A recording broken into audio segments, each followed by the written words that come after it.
Not only being here, but you also, of course, were at our festival in Dallas. Right, one of the surprise guests. So how was that? Was dope. Yeah, the crowd was amazing. You know, Lloyd pulled up too as well, so it was a good day. Teacher in there. I love to see so many young people in the crowd. Yeah, you know, that was what was so refreshing for me was, you know, seeing people that look like they'd be in their 20s, you know what I'm saying, in the crowd. 2000s babies is outside now. I mean, yeah. And they know the music too. Yeah. Like, I don't know if they, I mean, obviously, people who come to our shows, they know R&B music, but I will say, like, a lot of your music has been, like, recirculating on social media and, like, TikTok for sure. Like, especially, like, with the samples and stuff. Yeah, absolutely.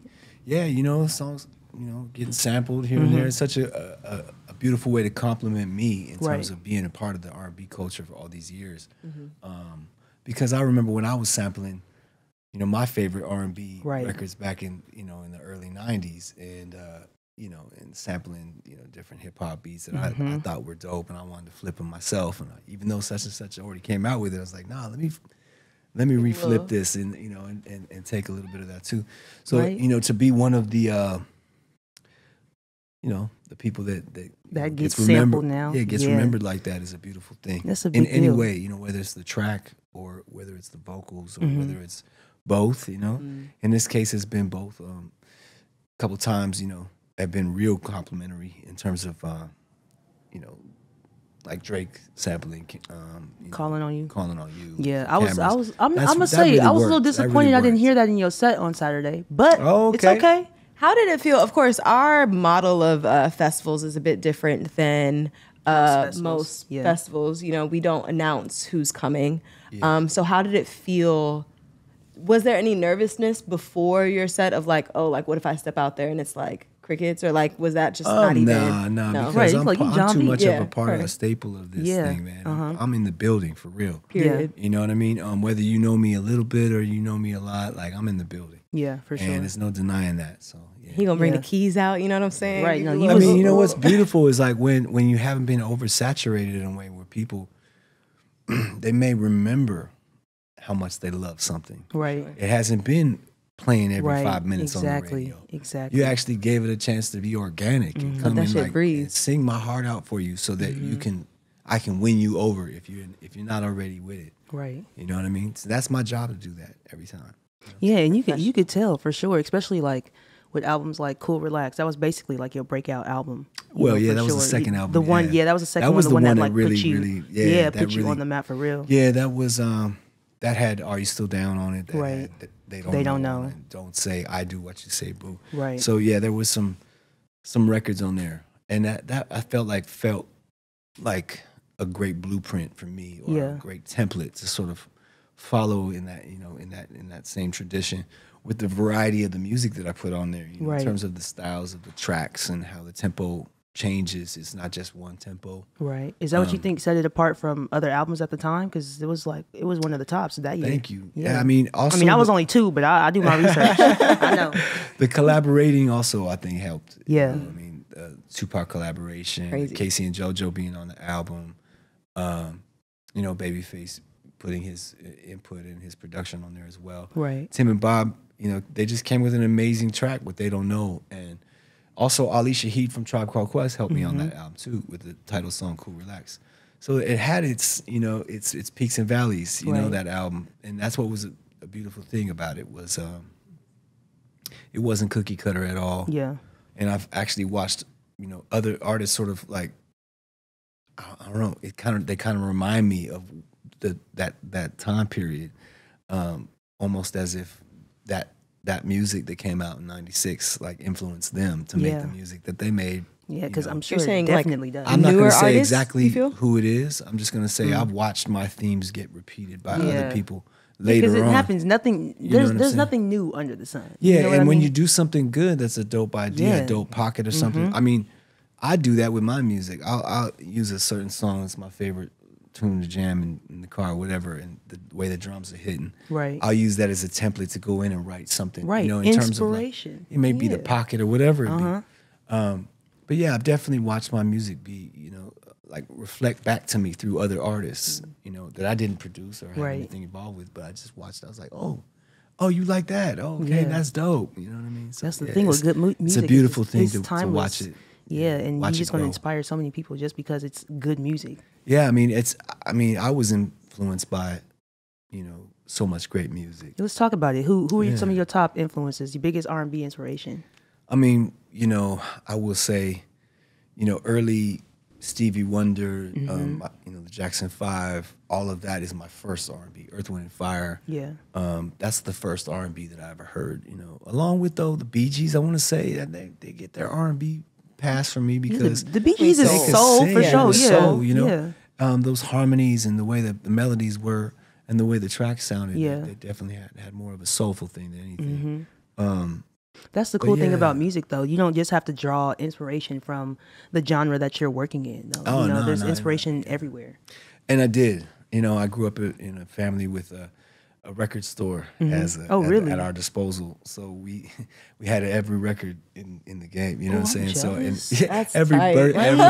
every Christmas, and birthday was boxes of records. Right, like what to you just want to open listen up, to. and it wasn't any style like organization. They just right. put it all in there. So you get the Beatles with Parliament. Wow. What I mean? Find whatever all in the resonates same, with you. Bob Marley and everybody all in the Wow. same. So I really grew up with a very international sort of well-rounded influence with all music. But I tended to gravitate towards like the more funky kind of soulful. Like Donna Summer was my first crush. Love to Love You, Love to Love Me, that Baby. Song I think I used to game just changer. play that song and just fantasize as a little boy. The extended version of it? Yeah, I'm sure. That thing nasty. Would come in the room and be like, what is that that's playing on the record? What are y'all using? I'm like, straight porno. Come on, Mom. She's like, John, you're 5, John. Come on. No, not 5. Yeah.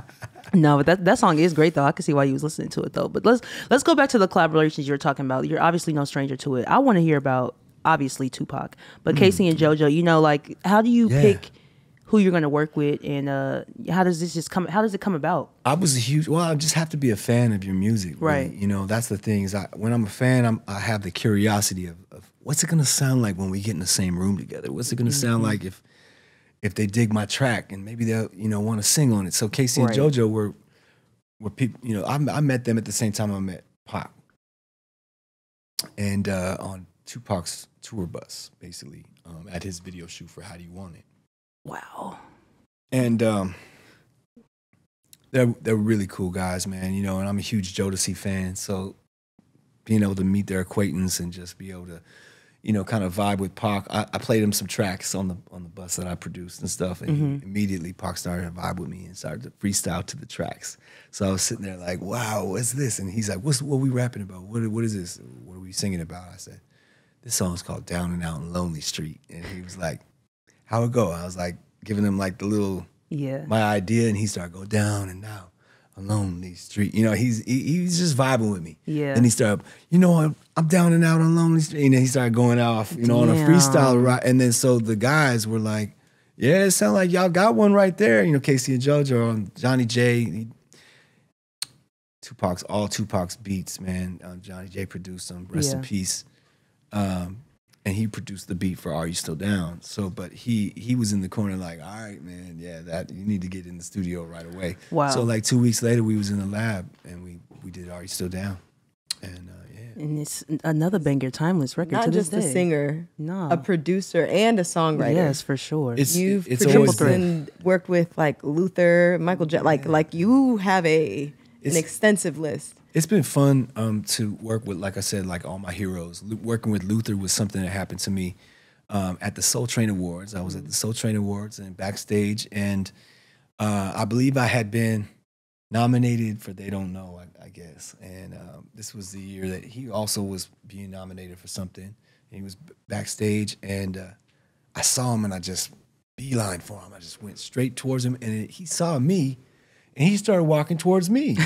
And I was like, uh-oh. I was like, I want to work with you. He said, I want to work with you. That is right back to me. That's amazing. And I was like, what's up, man? And I just gave him a hug, and I was like, all right, man, well, let's make this happen. Do you know when I spoke to Clive Davis and told him what I wanted for the song in terms of like once I wrote the song, it was an immediate yes. it wasn't like, okay, we'll see what happens. Like, he's like, okay, that sounds good. Let's do this. Let's shake on it. And we got the song done. You know what I mean? And Luther just was so willing to go with my ideas. He had his own. I mean, it's a testament of who you were in that time and how much they trusted what you were doing as an artist. I mean, it's a big thing though when you can win the approval and the faith. Right. You can get the faith of the artist that you were, that brought you to this point. Right. It's like they influenced you to make this music. Right. So that you can come full circle right back to them and say, hey, what do you think? Can we do this? And they're like, I love it. And you're just like, those are the biggest flowers. That's for me, all the flowers I ever needed was to just work with the people that I love, Tupac Shakur, Babyface, Luther Vandross, and the list keeps growing. Yeah, it's going on and on and on and on. You got Tank. Tank is on the new single, and a good friend of mine for many years now. We worked together in 2004 for the first time on my Stronger Everyday album, which was my 4th album. And, that was one of those albums where I was really kind of going through, that belief process, trying to find that strength inside myself to kind of keep that flow going. Right, You know what keep I mean? the journey moving. Yeah, the momentum, keep that momentum going. And when you're on your 4th, it kind of feels like, all right, well, are they gonna feel me the same? You know, like, he came right along and he just helped me with that album. He wrote the song Lately for me, and he also sang on the title song Stronger Every Day with me. Yeah. So we were really like, just showing that brotherly, camaraderie, like that belief and faith in each other. Like, it was a really, really good time back in 2004. So, right. So to come fast forward till now, and we're back in the studio via me being on his podcast and just chopping it up on the podcast, playing him the new song that I had. And I really just had the intention of playing it for him. I had hoped in the back of my mind, I was like, maybe he'll want to sing on this. Maybe he'll best case scenario. Yeah, best case scenario. You always got to think, you think it's going to happen. And I was even when I finished the song, this song was like the only song that I sort of sat down and wrote in one sitting in like a couple hours. Wait, so how do you usually write your songs? Usually it happens like that, but it can tend to take longer in terms of like you go back to it over time. We'll go and I'll refine. And this was one sitting.